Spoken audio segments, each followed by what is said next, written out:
Hallelujah, Panginoon namin Diyos na makapangyarihan sa lahat. Pinupuri ka namin, sinasamba at dinadakila, Lord God. Panginoon, Ikaw ang Diyos na may linang langit at lupa. Ikaw ang Diyos ni Moses, ni Jacob at ni Abraham. Ikaw ang Diyos na hindi nagbabago noon, ngayon at magpakailanman. Ikaw ang Diyos na nagbibigay sa amin ng kagalakan, ng provision, Lord God. Karapat dapat kang itaas at papurihan, Panginoon. Ikaw lamang Diyos ang aming dadakilain sa aming mga buhay. Lord God, lumalapit po kami sa mga oras na ito. Magpapakumbaba, nagsusumamo, humihingi ng kapatawaran sa aming mga kasalanan. Sadyang po, hindi sadya, Panginoon. Lord, muli po, salamat sa umagang ito na muli po kami dinala sa aming lugar ng trabaho. Panginoon, kami po ay humihingi ng panibagong kalakasan, talino at wisdom na nagmumula sa inyo sa paggawa namin ng aming mga task, Panginoon.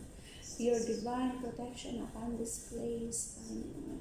Favor upon favor, blessing upon blessing, Lord God, sa kumpanyang ito. Kung sa ganun ay matugunan po nila ang aming mga expenses, ang aming mga pasahod, ang renta ng opisina, lahat po, Panginoon, ng mga expenses financially. Panginoon, ay matugunan po nila. Open more projects, Panginoon.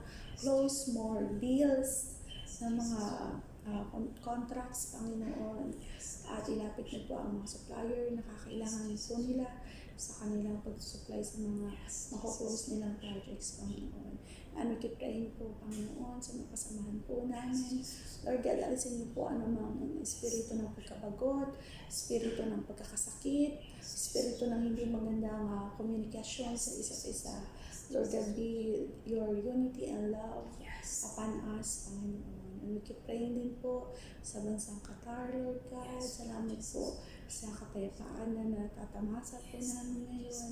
Lord, salamat sa mga pinuno ng bansang ito. Patuloy na po silang bigyan ng karunungan at wisdom kung paano po nila aalagaan ang bansang Qatar. At ganun din po sa mga mayang nandito, maging sa aming mga expats na nandito. Salamat po, Panginoon.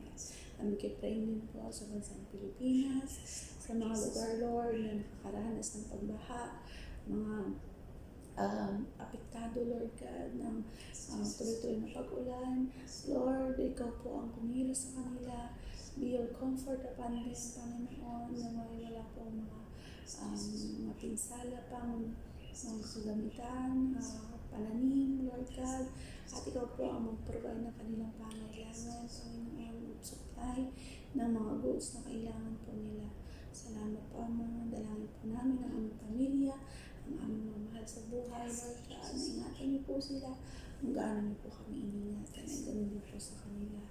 At dalangin po namin, Lord God, na Ikaw po ang gumamit ng mga tao na mag-aabot sa kanila ng kung paano po mag-share, Panginoon, ng iyong salvation, Lord God, ang patanggap niyo po sila, Panginoon, ng kaligtasan.